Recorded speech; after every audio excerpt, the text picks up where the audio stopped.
మోడీని చూసేందుకు ఎంతో దూరం నుంచి వచ్చానని దివ్యాంగుడు పబ్బా కరుణాకర్ చెప్పారు. ఆయనను దగ్గర నుంచి చూడలేకపోయినా ఆయనతో తెలంగాణలో మోడీ మాటను దగ్గర నుంచి విన్నందుకు సంతోషంగా ఉందన్నారు.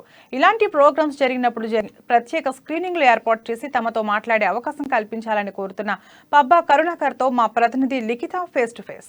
తెలంగాణలో మోడీ పర్యటనకు సంబంధించి ఇప్పటికే అధికారులు అయితే అన్ని ఏర్పాట్లు చేశారు. సభ కూడా చాలా అద్భుతంగా సక్సెస్ అయిందని చెప్పుకోవాలి. ఎంతో మంది మోడీకి సంబంధించి వ్యతిరేకంగా నినాదాలు చేసినప్పటికీ కూడా ఎలాంటి అవాంఛనీయ సంఘటనలు జరగకుండా అధికారులు అన్ని ఏర్పాట్లు అయితే చేశారు. సభకు సంబంధించి ఎంతోమంది నాయకులు అటు అభిమానులు కూడా పెద్ద ఎత్తున బీజేపీకి సపోర్ట్ చేస్తూ మన బేగంపేట ఎయిర్పోర్ట్కి అయితే చేరుకున్నారు. సభ ముగిసి వెళ్ళిపోయే సమయానికి అయితే చాలా ప్రశాంతంగా ముగిసిందని చెప్పుకోవాలి. అయితే ఆయనను చూసేందుకు ఆయనతో మాట్లాడేందుకు ఎంతోమంది ట్రై చేసినప్పటికీ కూడా త్వరగా ఆయన ఇటు ఏదైతే రామగుండం ఓపెనింగ్ ఉందో దానికి వెళ్లాల్సిన పరిస్థితి అయితే ఉంది కాబట్టి వెళ్ళిపోవడం అయితే జరిగింది. కొంతమంది దివ్యాంగులు అయితే ఇక్కడికి చేరుకొని ఆయనను చూసే అవకాశం దొరకకపోయినప్పటికీ కూడా కనీసం ఆయనను దగ్గర నుండి చూడలేకపోయినా కాస్త దూరం నుండి చూసిన ఆయన మాటలు అయితే వినగలిగాము. కానీ మాకు కూడా కొన్ని స్పెషల్ ఏర్పాట్లు చేస్తుంటే ఇంకా సంతోషంగా ఉండేది అని కూడా చెప్తున్నారు.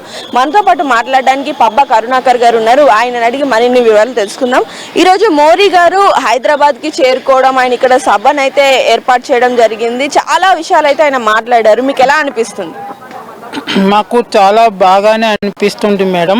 మా యొక్క దానికి మేము పూర్తిగా సంఘీభావంగానే ఉన్నాం. కాకపోతే మాకేముందంటే దివ్యాంగులకు కూడా పర్సనల్గా ఒక లైన్ అనేది క్రియేట్ చేయాలా, మాకు ఒక ఐడెంటిఫికేషన్ అనేది ఇస్తే మేము కూడా అతన్ని కలిసి మా యొక్క సమస్యలను తీసుకెళ్ళడానికి అవకాశం ఉంటుంది మేడం. అందువల్లనే మేము ఈ యొక్క సమస్యలను తీసుకెళ్దామనే ఉద్దేశంతోనే మేము మాట్లాడడం జరుగుతుంది. ఈ అవకాశం ఇచ్చినటువంటి వాళ్ళకి ధన్యవాదాలు.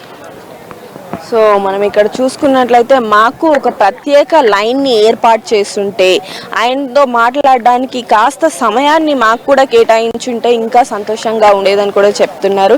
అయితే తెలంగాణకు సంబంధించి రైతు సమస్యలు ఏవైతే ఉన్నాయో, రైతులను దోచుకొని తింటున్న ప్రభుత్వాలు ఏవైతే ఉన్నాయో వాటిని కూలదోసి మళ్ళీ కమలం తెలంగాణలో త్వరలో వికసించబోతుంది అని కూడా మోడీ మాటల్లోనే మనం విన్నాం. ఇప్పటి వరకు చూసుకున్నట్లయితే ఈ కొద్దిసేపటి క్రితమే మోడీ ఈ సభనైతే వదిలిపెట్టి వెంటనే అటు రామగుండానికి అయితే చేరుకొని ఉన్నారు. రామగుండం చేరుకొని అక్కడ ఏదైతే ఫ్యాక్టరీ ఉందో ఆ ఫ్యాక్టరీని ఓపెన్ చేసి మరలా హైదరాబాద్కి చేరుకొని ఇక్కడి నుండి ఆయన ఫ్లైట్ ఎక్కి ఢిల్లీకి చేరుకొని ఉన్నారు.